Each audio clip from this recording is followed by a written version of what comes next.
Hey, what's up guys? I'm Joe, and today we're building a Bradford fence.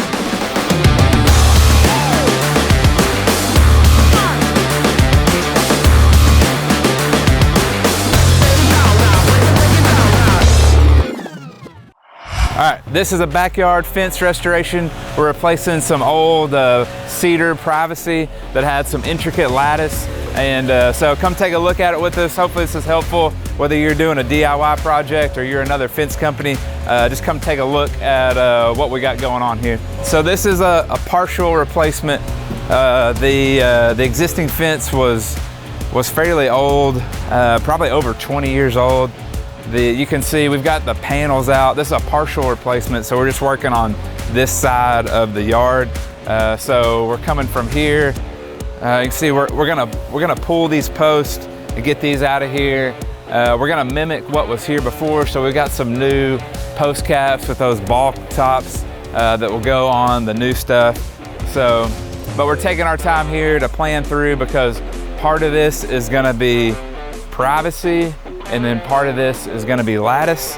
And to note here, so we're in Little Rock, and there is, if you do a fence over 7 feet, it is permissible, but then there's a different permitting process and you have to get an engineering report, which is kind of involved. So this customer elected to stay below 7 feet and not have to go through the whole engineering process. So this will be a 7-foot tall fence. The old fence here had an archway and then had a scalloped gate, and we're gonna mimic all of that with putting this back in. So stay tuned for the finished product.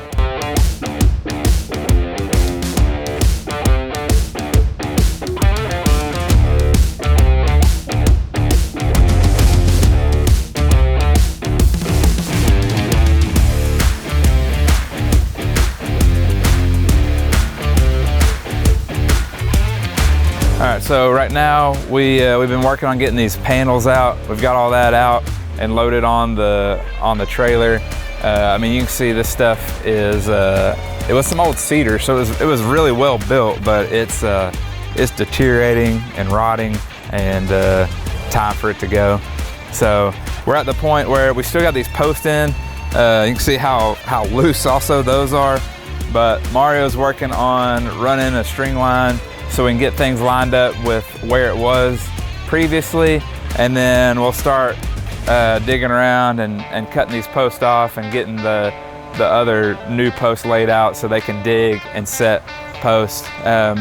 These are common things on any project, but you can see we've got utility lines marked with this cable. They did a real good job of burying the cable that we'll have to work around with our digging. And then just even some of the landscaping and stuff that was up on the fence, that's something we have to deal with commonly with a fence replacement. And it is nice to, if possible, when you're doing a project, to have a 2 or 3 foot lane trimmed back and cleared, so we got a good working area. There's a little bit of vines that it's minimal enough we can work around, but in some cases we'll have to have some of this cleared out before we come in. So we're just working through that step by step. We'll be working on getting these posts out and new posts in. We'll let the concrete set up over tomorrow, and then that'll put us back Friday to actually start framing out and putting the new fence up. And with the new fence, like we talked, we're gonna have 2 feet of lattice up above, and then privacy, and then it's gonna be all trimmed out with cedar. It's all gonna be cedar going back. They are pine posts that are going in, and we did have that question of, well, why is everything else cedar and the posts are pine? Which cedar does awesome above the ground where there's less moisture, but when we dig and set a post, you've got that ground moisture and all that around that post, and the pine for that is a little bit hardier, is gonna hold up over time with that ground moisture. So that's why we'll go with a lot of times a pine post and pine framework, but then everything else pickets and trim or cap to be cedar on everything that's on the finish, or what you're gonna see once it's finished.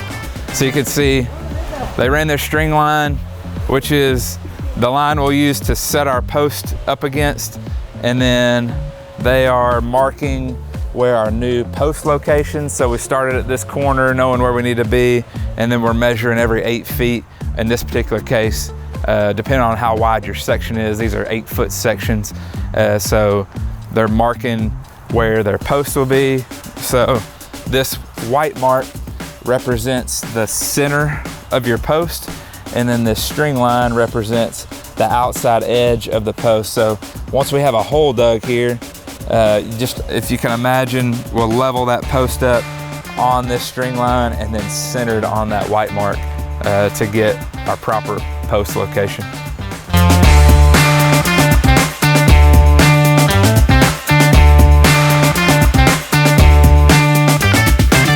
All right, so on a typical 6-foot tall privacy fence wood, it's usually a 4x4 post. Now these are a 6x6 post, and the reason is, one, they wanted to mimic what was here. These are actually some 5x5s that were here. And they also wanted a statement piece with the post. So as you'll see once we finish, and similar to the way it is with the lattice over here, the post is visible and exposed and then has a decorative cap on top.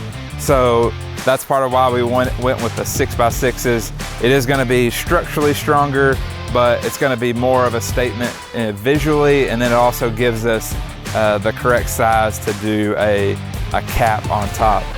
So with here, we've upgraded this up to a 6x6. These are also longer, if you notice, for the 7-foot tall fence we talked about, and that is to give us the height to be able to go above the fence 6-8 inches like that, and then cap it.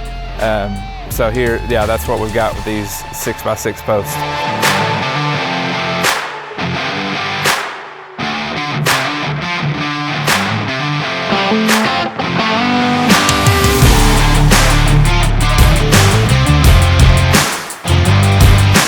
The other part of this project is we are gonna replicate this privacy screen with the lattice. So they've got their air conditioning units back here. There's this covered patio area and another sitting area around the corner.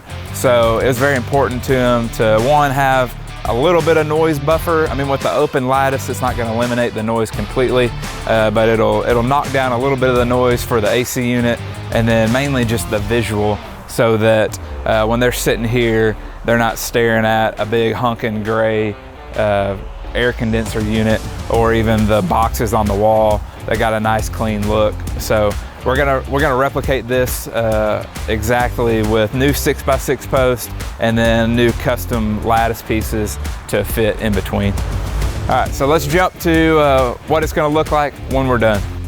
Okay, so if you remember, they had a similar lattice and kind of framework with a ball cap. So we worked hard to preserve that same look.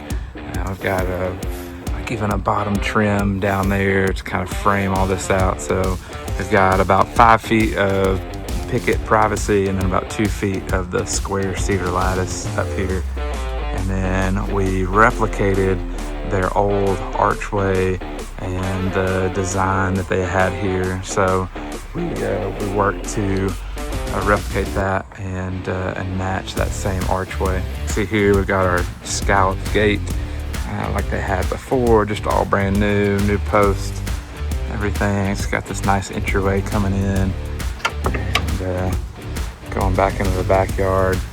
And we've got this new fence along the side here with all the cedar trim, cedar pickets, and the lattice going back here. So I really makes a good statement piece too. This is not always just the standard, but we did an exposed post, or meaning that the framework runs on the back side of those posts, and then these pickets and trim and lattice are between the posts. But what that allows is to give you kind of a statement piece of those posts at each section, and then able to cap those to make an even better, kind of more distinguished look of this. And then over here too, we did the same caps and the lattice. We rebuilt these pieces of lattice and trimmed those out.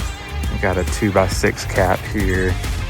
It's all nice and new, but also see from the seating area here and this kind of entryway, those AC units and all that are nice and blocked and got a good buffer between those and breaking that up. So you can see it really dresses up and sets off this backyard space here. Hey, thanks for checking out this fence replacement with us today. Make sure to like this video, it helps us out a ton, and subscribe to the channel for more fences just like this.